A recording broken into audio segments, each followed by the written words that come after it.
Hello दोस्त, नमस्ते, प्रणाम। कैसे हैं आप लोग? आप लोगों की बहुत ही प्यारा सा एक छठ माता की गीत लेके आई हूँ। आप लोग सुनिए, अपना आशीर्वाद प्यार दुलार दीजिएगा। जय छठ मैया। जय छठ।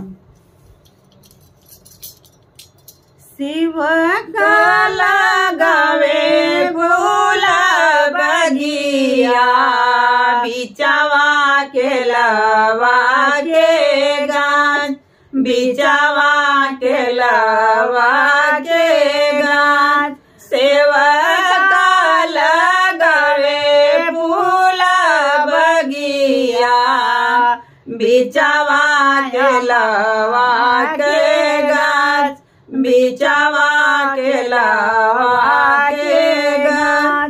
प्रभु जी लगावे फूला बगिया, बिचवा मामा के गाछ, बिचवा मामा के गाछ।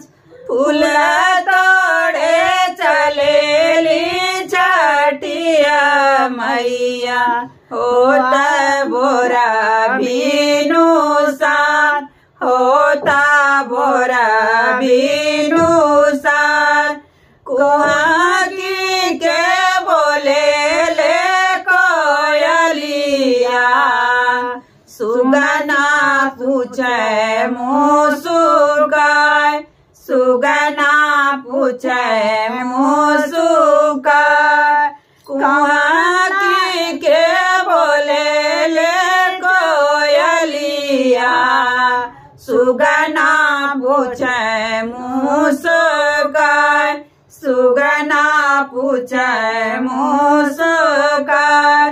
कवन भरत मैया आइले, आइलू बोरा बीनू सार, आइलू बोरा बीनू सार।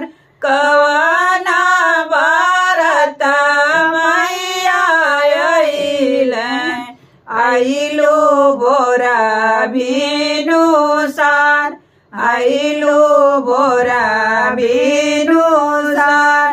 मंद मंद लगे मुसकनिया, केसिया दियलू लहराय, केसिया दियलू लहराय। मंद मंद लगे मुसकनिया, केसिया दियलू लहराय, केसिया दियलू लहराय।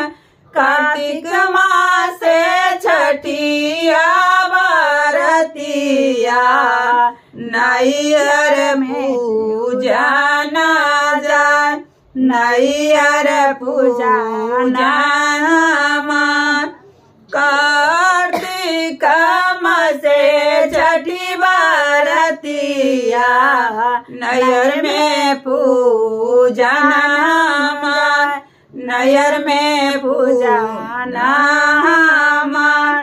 मोरे भैया लिया वरिया, लेके डोलिया कहार, लेके डोलिया कहार। मोरे भैया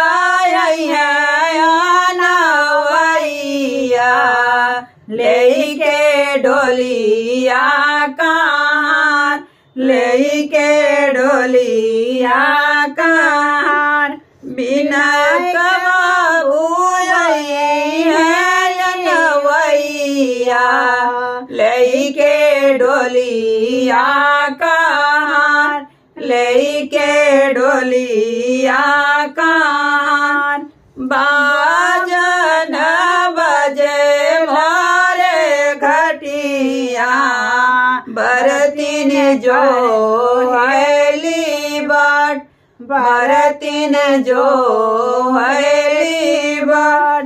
बाजन बजे मोरे घटिया, तिवाई जो हैली बाट, तिवाई जो है